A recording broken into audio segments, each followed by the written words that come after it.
आंख नहीं खोले थे तो दुनिया को सब कुछ सिखाने का काम भारत कर रहा था। लेकिन वो कौन सा भारत था? जरा इस पर विचार करके देखिए कि तीसरी शताब्दी के पहले का भारत था कि तीसरी शताब्दी के बाद का भारत था, सातवीं शताब्दी के पहले का भारत था कि सातवीं शताब्दी के बाद का भारत था। मोहम्मद बिन कासिम ने जब राजा ताहिर के ऊपर आक्रमण किया, तब से लेकर के अब तक के इतिहास को अगर आप पढ़ेंगे और देखेंगे तो आपको पता चलेगा कि कौन सा भारत था जो सोने का चिड़िया था। तब आपको पता चलेगा जब भारत पर भारत के लोगों का शासन था, तब भारत सोने का चिड़िया था और भारत विश्व गुरु के पद पर आसीन था। लोग विचार करते हैं, सबके मन में आता है, हर कोई कहता है कि मैं ऑक्सफोर्ड यूनिवर्सिटी पढ़ने जाना चाहता हूं। और ऑक्सफोर्ड यूनिवर्सिटी में जाकर के आप पूछिए, अमेरिका में पूछिए, इंग्लैंड में पूछिए, जापान में पूछिए, जर्मनी में पूछिए, रशिया में पूछिए, चाइना में पूछिए कि सबसे प्राचीनतम विश्वविद्यालय का नाम बताइए, तो हर कोई तक्षशिला और नालंदा की चर्चा करेगा। दुनिया में किसी से जाके पूछे कि जीरो की खोज किसने की, तो हर कोई भारत की तरफ इशारा करेगा। दुनिया में किसी से जाके पूछे अंक कहां से आया, तो हर कोई भारत का नाम लेगा। और दुनिया में किसी से जाके पूछे, दुनिया में कहीं जाके पूछे कि सबसे प्राचीनतम भाषा का नाम बताइए, तो संस्कृत भाषा की चर्चा करेगा। और दुनिया में किसी से जाके पूछे कि सबसे प्राचीनतम धर्म का नाम बताइए, तो सनातन धर्म की चर्चा करेगा। और दुनिया में किसी से जाके पूछे कौन सी ऐसी नदी है जिसका पानी सूखता नहीं, जिसमें कीड़े नहीं पड़ते, तो दुनिया के हर कोई व्यक्ति कहेगा गंगा मैया है जो हमारे भारत में बहती है। और दुनिया में किसी से जाके पूछे योग कहां से आया, तो हर कोई भारत की तरफ इशारा करेगा। दुनिया में किसी से जाके पूछिए कि सबसे प्राचीनतम पुस्तक का नाम बताइए, तो ऋग्वेद, यजुर्वेद, सामवेद और अथर्ववेद की चर्चा करेगा, 108 उपनिषदों की चर्चा करेगा, गीता, रामायण और महाभारत की चर्चा करेगा। और दुनिया में किसी से जाके पूछिए कि दुनिया की सबसे ऊंची प्रतिमा कहां लगी है, तो दुनिया का हर कोई व्यक्ति कहेगा गुजरात में सरदार वल्लभ भाई पटेल की लगी है। और दुनिया में किसी से जाके पूछे, कहीं पर भी पूछे कि दुनिया का सबसे बड़ा मेला कहां लगता है, तो लोग कहेंगे कि उत्तर प्रदेश के प्रयागराज में कुंभ लगता है, जो दुनिया का सबसे बड़ा मेला है। और दुनिया में किसी से जाके पूछे आज की तारीख में सबसे लोकप्रिय नेता कौन है, तो लोग कहेंगे नरेंद्र भाई मोदी है। तो मेरे भाइयों और बहनों, जिन्होंने दुनिया को सब कुछ दिया, आज दुनिया के लोग भारत के प्रति कैसी भावना रखते हैं, मैं आपको कुछ शब्दों में उसका व्याख्या करना चाहता हूं, बताना चाहता हूं। अभी आप देख रहे होंगे कि चुनाव चल रहा है, और चुनाव के दौरान भारत तो चुनाव में, उत्तर प्रदेश चुनाव में चल रहा है, बहुत सारी पार्टियां चुनाव लड़ रही हैं। लेकिन दुनिया के जितने देश हैं, वो कौन से देश हैं आप लोग जानते हो? जो 42 की 42 कंट्रियां हैं, वो सब चाहती हैं योगी को हराना, योगी को हराना। लेकिन जिसके साथ राम है, जिसके पास शिव है, जिसके पास दुर्गा मैया है, जिसके पास बाबा गोरक्षनाथ है, जिसके पास भगवान कृष्ण है, और जिसके पास आप जैसे लोग हैं, उसको कोई माई तरह हरा नहीं सकता है।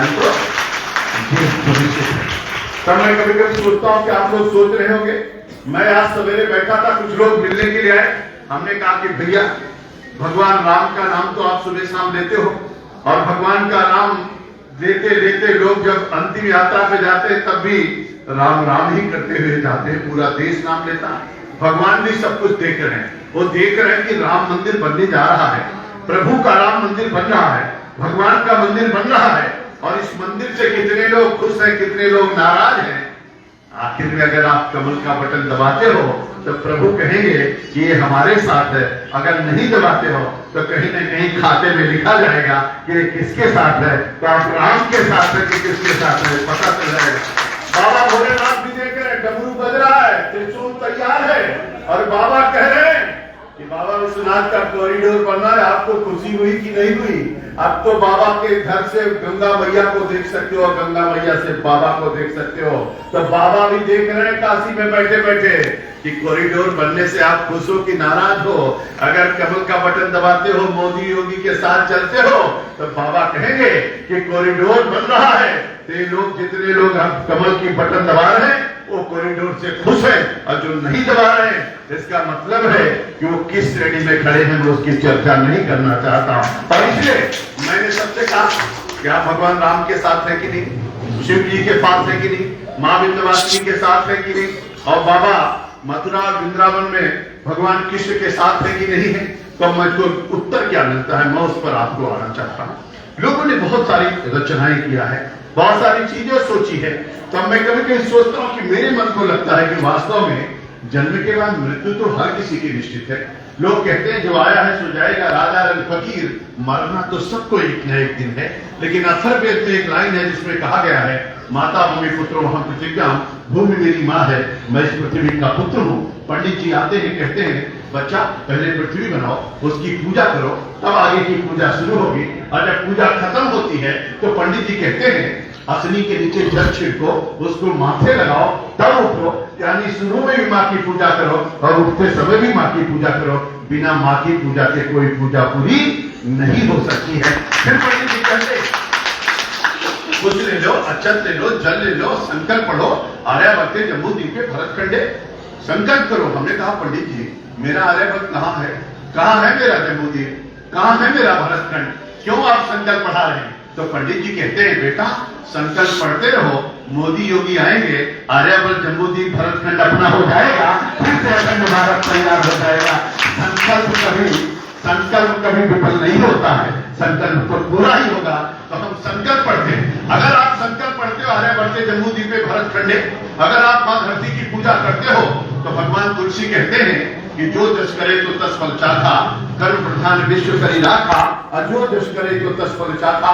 लेकिन तुलसी को लगा कुछ छूट रहा है, तो उन्होंने दूसरी चौपाई की, उन्होंने कहा हुई है सो जो राम रचिया का, को कर बढ़ा वैसा का। तुलसी को लगा कुछ और छूट रहा है, तो भगवान तुलसी ने तीसरी चौपाई कही, उन्होंने कहा करहि करामय भंजय सोई, गुमा राम गति लखा न कोई। और तीनों चौपाइयों के पीछे तीन भाव था, अभिवादन शील शीलितम वृद्धो शिविना चत्वारित वर्धन्ते आयु विद्या यशोबलम।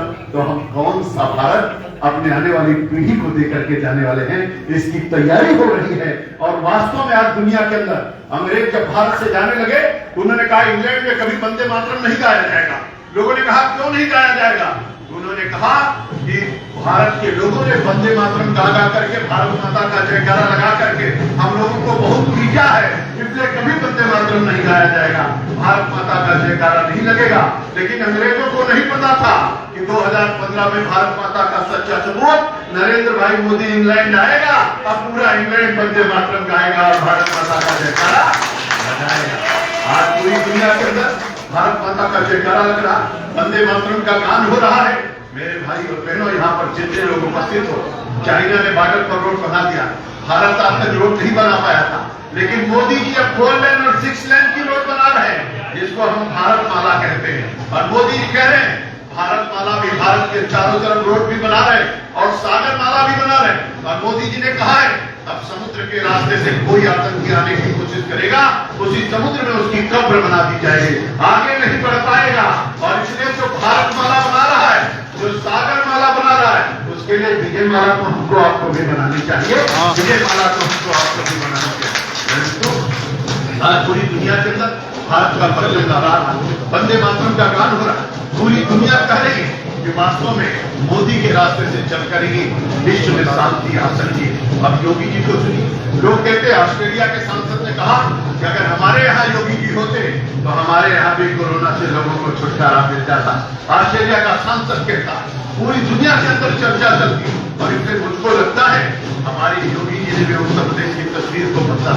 आज गाजियाबाद से लेकर के गाजीपुर और बांदा से लेकर बहराइच तक पूरे उत्तर प्रदेश में अमन चैन का वातावरण बना है। प्रथम चरण का चुनाव हुआ, हर बहन बेटी चिल्ला रही थी सुरक्षित रहेंगे, हर भाई कह रहा था पहले सुरक्षा बहुत जरूरी है, जब सुरक्षित रहेंगे तभी तो कोई काम कर पाएंगे। और इसलिए हमारे आगे मुख्यमंत्री जी ने कहा है कि गुंडे आगे आगे और बुलडोजर पीछे पीछे चलता रहेगा, एक तरफ बुलडोजर चलेगा, एक तरफ विकास करेगा। और दोनों चीजों से काम करते हुए हमारे बीच में प्रत्याशी आ रहे, बोलिए हर हर महादेव, हर हर हर हर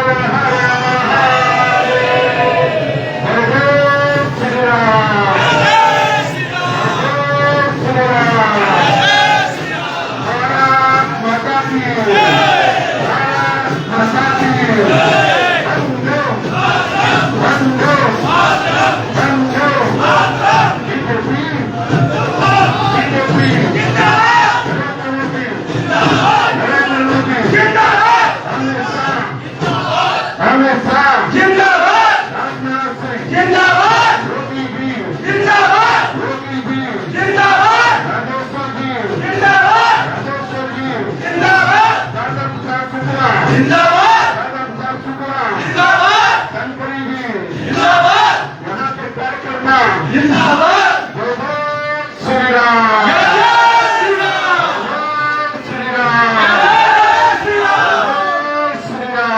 जय श्री राम। सबका अभिवादन स्वीकार करें। एक एक आदमी से मिल रहे हैं। जिंदाबाद, जिंदाबाद, जिंदाबाद, जिंदाबाद, जिंदाबाद, श्री राम, जय श्री राम, भारत माता की जय, भारत माता की जय। हमारे प्रत्याशी एक एक आदमी से मिलते हुए देखिए उनकी साधनता, उनकी सचेतनता, हर किसी व्यक्ति का अभिवादन स्वीकार करते हुए लोगों के बीच में जाते हुए उन्होंने कहा पहले हम अपने मतदाताओं से मिलेंगे, यहाँ के बुजुर्गों से मिलेंगे, माता और बहनों से मिलेंगे, उसके बाद मंच की ओर आएंगे। इसीलिए तो कहते हैं, इसीलिए जिनका नाम है राज राजेश्वर, हर किसी का अभिवादन स्वीकार करते हुए लोगों के बीच में खड़े होकर के बोले भारत माता की, भारत माता की, वंदे मातरम, वंदे मातरम, जय जय श्री राम, जय श्री राम। मेरे भाइयों बहनों, हर कोई व्यक्ति राष्ट्रवाद के लिए चाहता है कि कमल का फूल खिले और भारतीय जनता पार्टी भारत सबके मन में है भारत के नंबर एक का राज्य बने। हर कोई चाहता है कि हम चीजें नगर के बनने तैयार हो और उत्तर प्रदेश का सर्वांगीण और सुदृढ़ विकास हो। जिंदाबाद, जिंदाबाद, अभिनंदन है, बहुत स्वागत है। जिंदाबाद, जिंदाबाद, जिंदाबाद, जिंदाबाद, जिंदाबाद, जिंदाबाद, जिंदाबाद, जिंदाबाद, जिंदाबाद, जिंदाबाद, जिंदाबाद,